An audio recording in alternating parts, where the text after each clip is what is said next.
ఇవాళ ప్రత్యేకంగా ఉండేటువంటి విశేషం ఉగాది పండుగ పూట ఉగాది పచ్చడి. 6 రుచులతోటి అద్భుతమైనటువంటి పచ్చడి సేవించేటువంటి తెలుగు సంప్రదాయంలో మన దేవాదాయ ధర్మదాయ శాఖకు చెందినటువంటి సంబంధిత పెద్దలు గౌరవనీయ ముఖ్యమంత్రి వర్యులకి వేదికపై ఉన్న వారికి ఉగాది పచ్చడి అక్కడ వితరణం చేస్తారు. తీసుకురండి.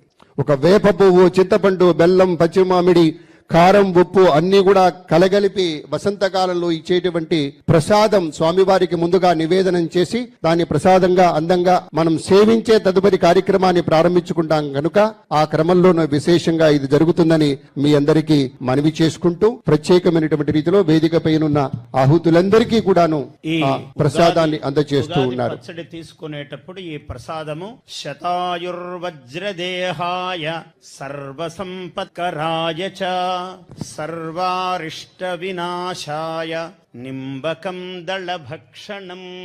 ఈ శ్లోకం అందరూ పఠించాలి, వినాలి. శతాయుర్వజ్రదేహాయ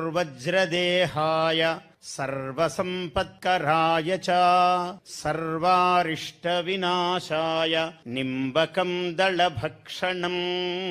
అంటే 120 సంవత్సరాలు ఆయుస్సుతో వజ్రము వంటి దేహముతో, అంటే అంత గట్టి ఆరోగ్యముతో అన్ని అరిష్టములు దోషములు తొలగేటట్లుగా సర్వ సంపదలు కలిగేటట్లుగా ఈ 6 రుచుల షడ్రసోపేతమైనటువంటి ఈ ఉగాది ప్రసాదమును స్వీకరిస్తున్నాము. ఓ కాలపురుష, ఓ ఉగాది పురుష అని నమస్కరిస్తూ ఈ ప్రసాదము స్వీకరిస్తున్నాము.